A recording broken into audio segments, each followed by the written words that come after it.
Let's thank them again. Let's thank the band. Let's thank praise and worship.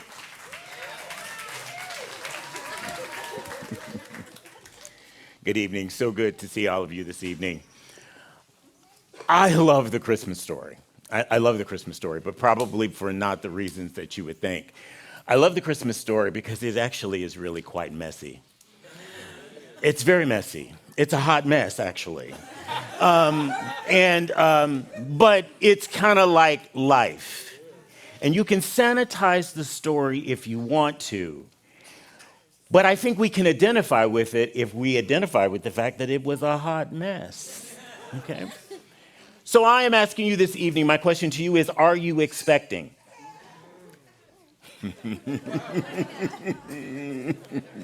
Are you expecting?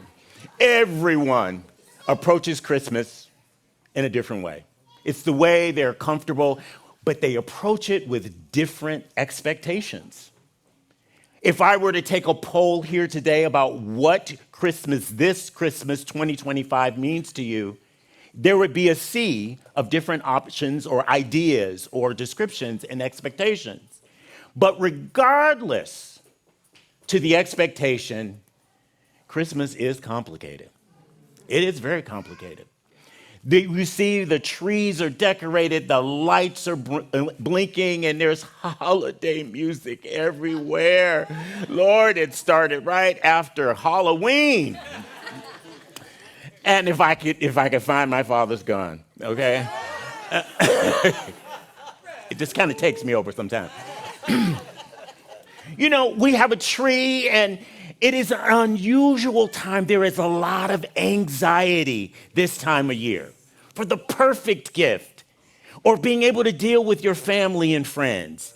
All kinds of things. I had more people texting me last night when they were trying to be with their families and they were looking for just a respite from the experience.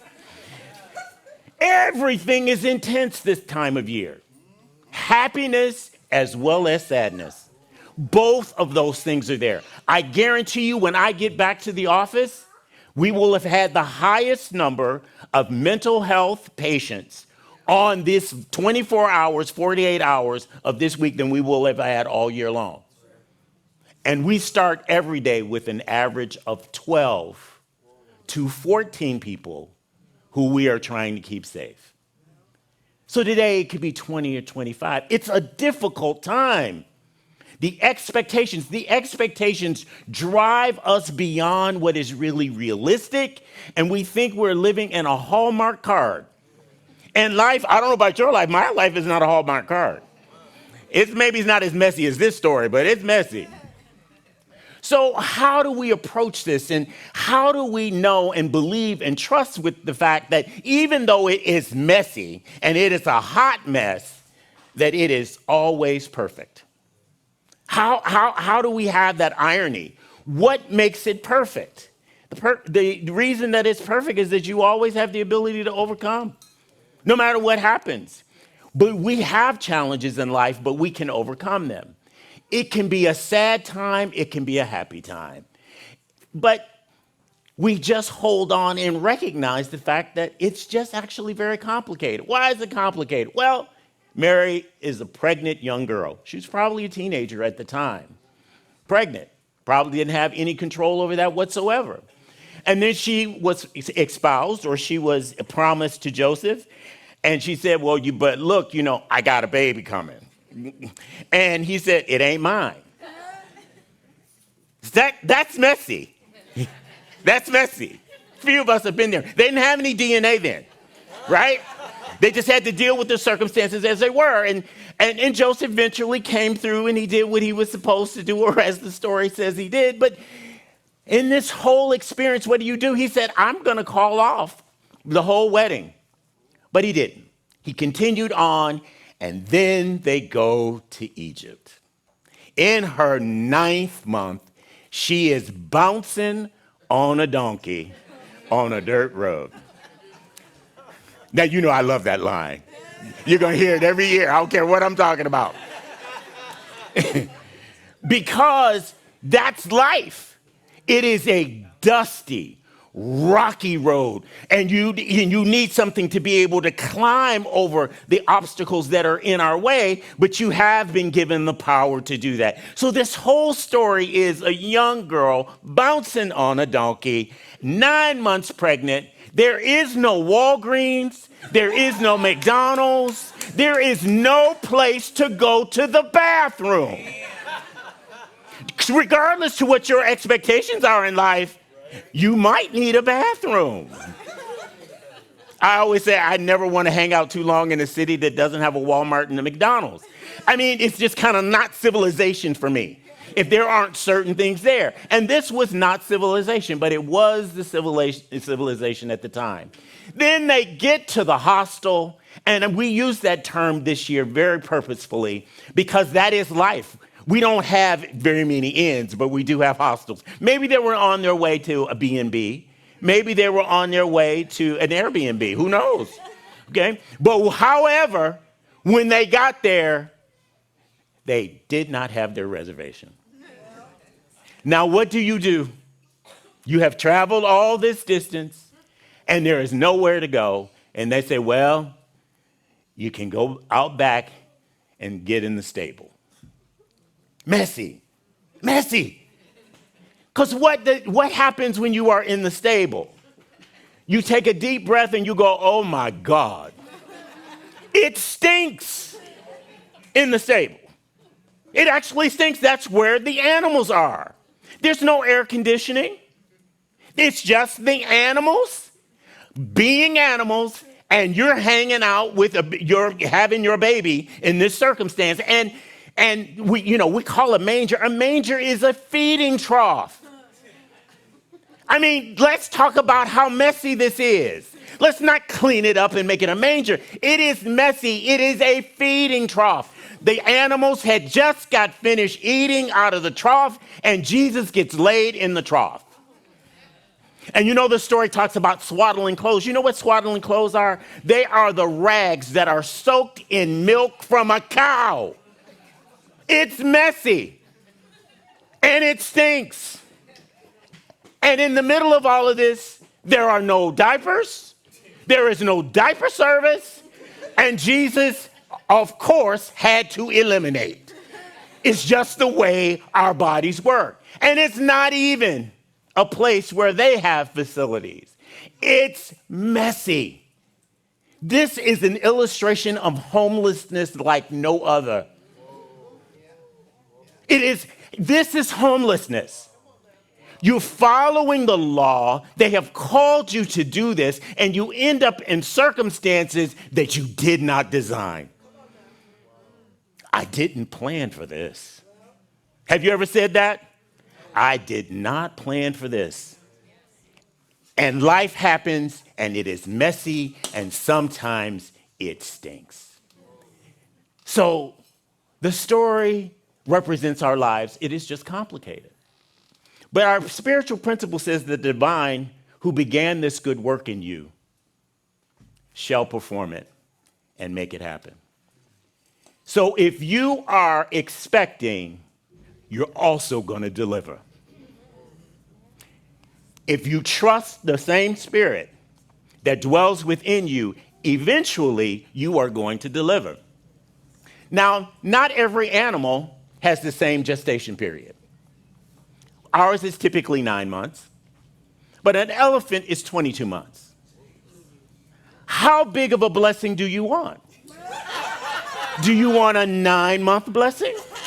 Or do you want a 22-month blessing? You've got to be willing to deal with the elephant for the greater blessing. There's nothing wrong with 9 months. If you just want 9, that's fine. But if you want an elephant in your life, or if you have an elephant that you have to overcome in life, how are you going to deal with it? It is the fact that we are always living in expectation, and that's how we get through it. How does Mary get through this story? She is expecting, and all hell has broken loose, and it stinks, and nothing is working right, and nothing was the way she planned it, but she's expecting. And typically, there is some joy that goes along with expecting. But I'm sure we have mixed messages in here about that experience. Not everybody wanted it, and sometimes it wasn't necessarily easy. There have been situations where I had to assist in a high-risk birth. By the way, it is the one thing in healthcare I don't like to do, okay?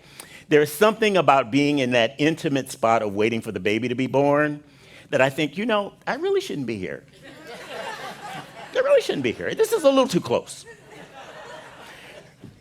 But the thing that I always notice is whoever the woman is talks to their spouse or their boyfriend, and they always say, "You did this to me.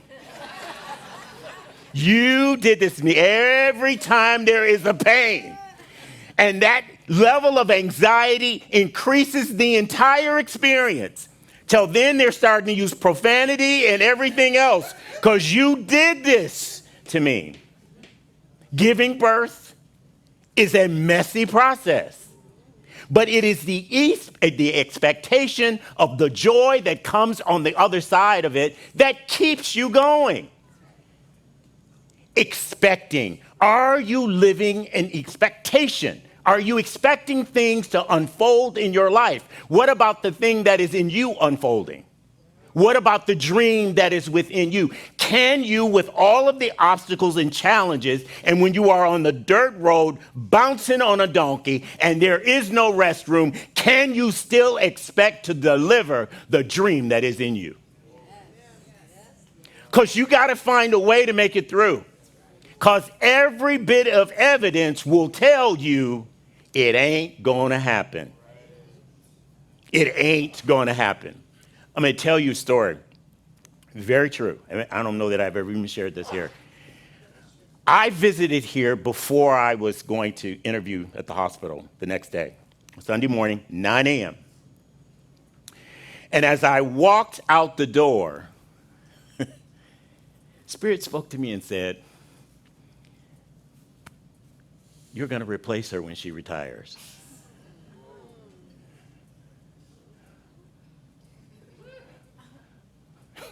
Right.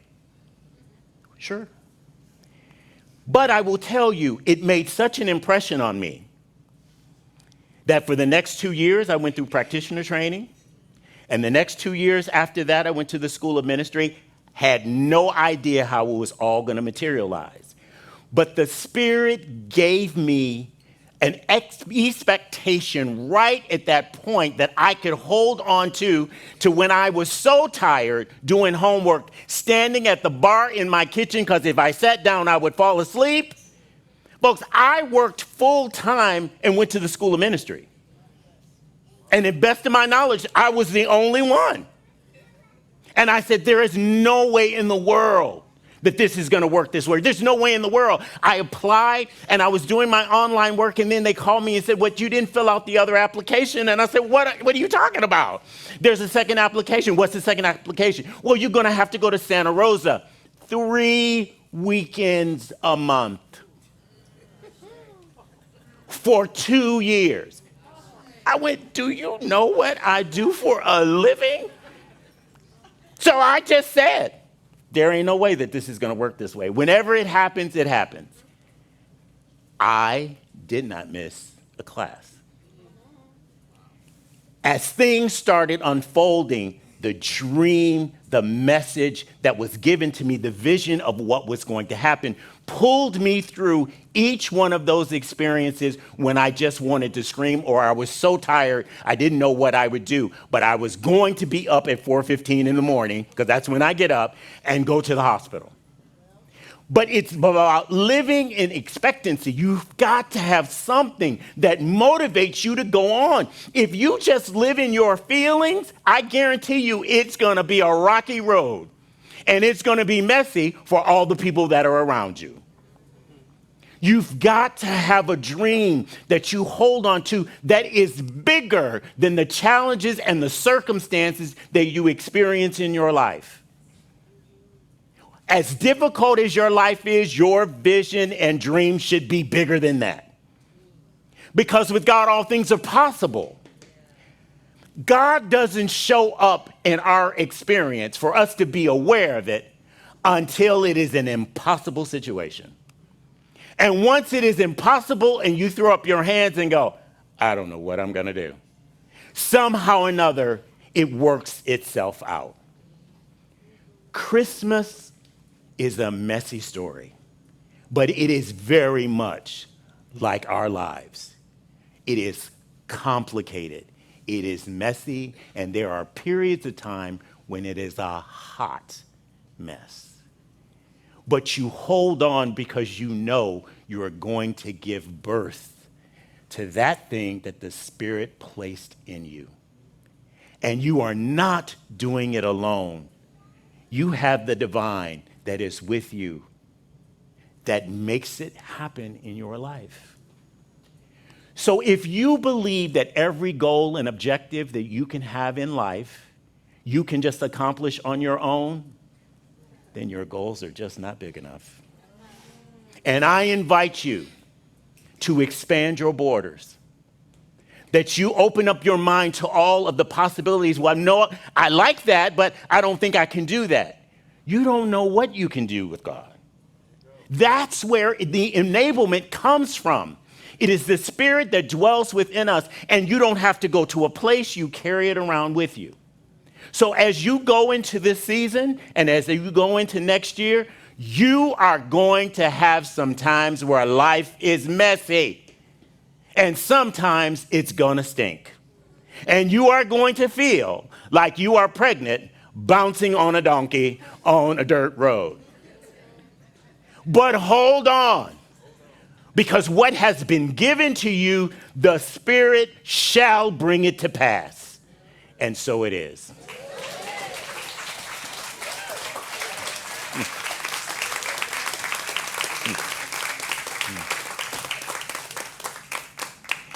It's not something I read. It is something I've lived. And I am just giving thanks. I'm just giving thanks and praise that we have this opportunity to be together, to celebrate. That's what we do. We celebrate. We celebrate this divine life that we all have. And so I'm just giving thanks for it. And for all of those people where this is a difficult time, where life is messy and it stinks, I ask that they be aware that the divine love dwells within them and they have all the power within themselves to overcome their circumstances. Giving thanks for this and for so much more, I release my word, I let it go, and so it is. So it is, so it is.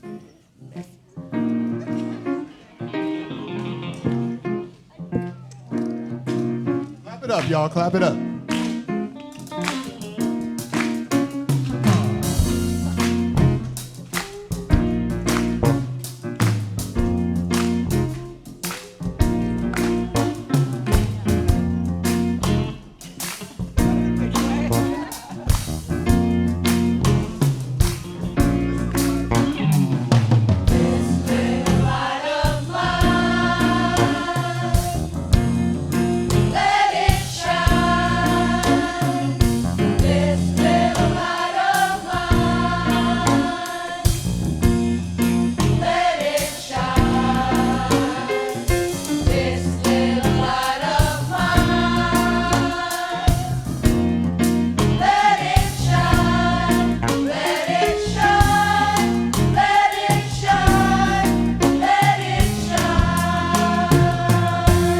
Everywhere I go,